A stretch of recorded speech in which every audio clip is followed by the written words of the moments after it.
This is Numbers Man on the 20. Try it again here. This week in economics on the 2nd of March 2015. Numbers Man here. We are doing this live, so mistakes are made, but nonetheless we'll continue on here. The Fed Chair, Dr. Janet-Yellen, is a story here from Reuters near Back's June liftoff. This is the idea of consensus according to Reuters, and this is something the chair has not yet endorsed. 7 of the Fed's current 17 members have now said they at least want the option of a June tightening on the table, or have pushed in general for early increase amidst an expectation that wage inflation will turn higher. By contrast, there's a dwindling core of officials who say publicly that the economy and labor market in particular still has a long ways to go. Only 4 Fed members in the recent weeks clearly said that rate hikes wouldn't be appropriate until much later in the year or in 2016. 5 members of the Fed's Washington-based Board of Governors, Janet Yellen, spoke less definitive, though governors including Jerome Powell have said they expect strong job growth to continue. Not all the 7 who point to the June vote this year on the Fed's 10-year member policy committee, but all participate in decisions. The Fed is, as it marched its 17th, 18th policy meeting to remove language saying the central bank will take a prudent approach to raising rates and taking away the final verbal constraints to the June hike. That's what former and current Fed officers say. It is likely they will remove the parent in March. That's David Stockton, a former Fed research director now at the Peterson Institute for International Economics. Even if Yellen might not, left to her own devices, be ready to move on rates, there is probably a growing sentiment that the time is getting closer. We disagree on that, and we'll get to some growth figures here in a minute, but the job situation now is at a very tenuous phase in the overall economic landscape. And we at this mic feel that if there are any rate hikes, they should come in Q3 of this year, perhaps, depending on how job growth is. There's still a lot of slack out there in the economy, and inflation is not a problem at this point in time, but we'll keep a very careful eye on energy pricing. The use of the word patient signals that the Feds would wait at least 2 more meetings before considering a hike. There will be more Fed meetings in April before June. Stockton says he personally expects a September liftoff, but regards it as a close call that it could shift to June if inflation begin to firm, or if the Fed feels it needs to take effect. Well, that's an overzealous situation on the part of some to worry about inflation. Inflation is not a problem at this particular juncture. The Fed hasn't raised interest rates since 2006. Janet Yellen's career-long focus on labor markets have led some, including Stockton, to say that she would resist an early rate increase. She's correct to resist there. Data on Fed's fund future contracts collected by the CME Group. Fed watches have shifted between September and October. A year at Yellen's Fed, Yellen has been argumentatively laying the groundwork for considering a rate hike, change the Fed to the Fed policy state during her first year in office. She took over in February of 2014. The Fed has stripped the document out of an outdated unemployment tag and removed references to a broad bond buying program. We call it quantitative easing. Since the Fed's job is to promote job growth and control inflation, there is no inflation. U.S. data has slipped over from the Fed's 2% target. Some policymakers want more confident inflation will rise before changing the Fed's fund rate. Walmart stores and other retailers decided to raise their rate. That's the rate for wages there. Is a very good sign. Historically, there is a weight on their side. Excuse me. Those and other positive developments have been emphasized by the Fed, who have homed in on June. Now, the rate of redundancy is at 5.7%. Is inconsistent with many of the formulas used to help set central bank policy, and even is below the minimum level maintained during the recession, said Standard & Poor's. But part of the problem there is that this is not a normal economy, and has not been a normal economy since the Depression.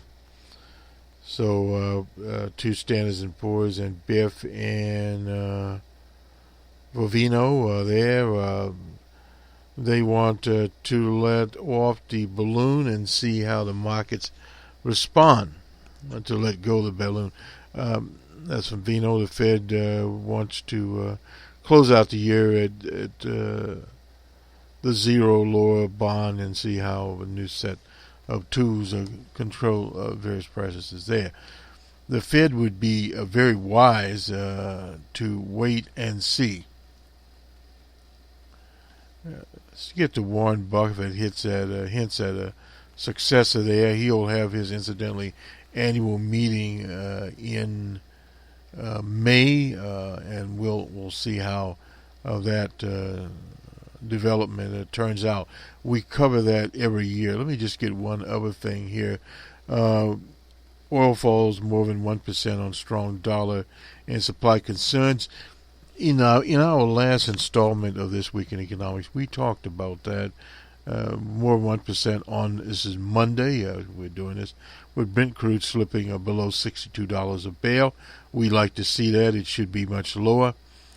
Depressed by a strong dollar and a rise in Libyan crude oil output. The dollar is strengthened to an 11-year high against a basket of currencies, including the euro. Overweight potential support for monetary easing by Beijing to support the world's second largest currency and big economy.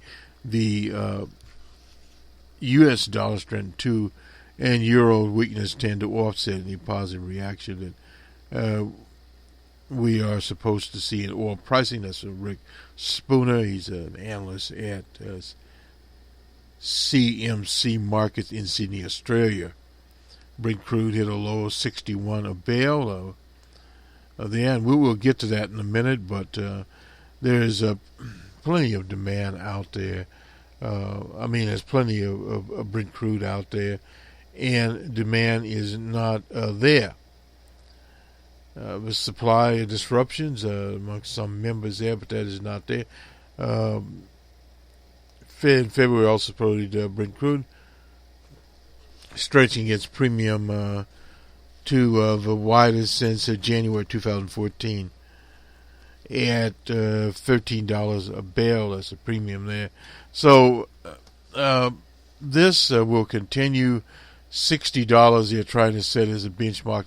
That is actually too high. There is a problem here. China's February HSBC PMI at 7-month high. Their activity in China's factory sector, edged up to a 7-month high in February, but export orders shrunk. Deflationary pressure persists. A private business survey set there. The policymakers this is from Reuters also, are embarking on their biggest easing campaign since the depth of the global depression, our word. The People's Bank of China cut interest rates on Saturday in the latest effort to support the economy as its momentum slows. The move was the third major policy, quantitative easing in China since November, just days before the annual meeting of the People's Assembly, the Parliament. On Monday, a survey showed, this is the BC, Market Purchasing Index, the PMI, climbed to 50.7 in September. We always use market and they've combined here. The strongest since July from 48.7 in January. The number was stronger than the preliminary reading of 51.1. But even as factory activity picked up slightly, the survey shows manufacturers struggle to cope with erratic demand and deflationary pressures. And this is one of the things that will also play into what the Fed does in the U.S. China's manufacturing sector saw an improvement in overall operating conditions in February. However, the renewed fall in new export orders, an official release on Sunday showed the factory sector in China contrast for a second straight month in February as on steady exports and slowing investment reinforced bets of more policy loosening is needed. The official survey looks more at, of course, state enterprises than this market HSBC one does. The Chinese authorities will learn on the interest rates and reserve requirements, cuts, and tolerate some currency weaknesses. This is the opinion here. 7% this year growth. The economy grew 7.4 in 2014, not shabby at all. It slowed its expansion in 24 years. They need to do that because the inflation was causing a problem there. 7% in the first quarter, seen as the minimum level for keeping employment, study from 7.3% in the fourth quarter, top government official. Government think tank said in a research report. The reform-minded leaders here have shown greater tolerance for slow growth and will have to avoid sharp slowdowns that could fuel job losses, etc. So in keeping with the Chinese government's philosophy here, they are moving in that direction. We'll look at where we are here, and we'll find and move to the oops, lost my headset. Nonetheless, we'll move to the latest figures here from the Bureau. Let's see where we are here. Bureau of Economic Analysis. This is in the U.S. This was released on the 27th, that was Friday. Excuse me. Gross domestic products, the value of goods and services, increased at an annual rate of 2.2% in Q4 of 2004, according to the second estimate released by the Bureau of Economic Analysis. In the third quarter, real GMP increased 5%. GMP estimates released today is based upon a more complete source of data, we call it big data, than were available for the advanced estimate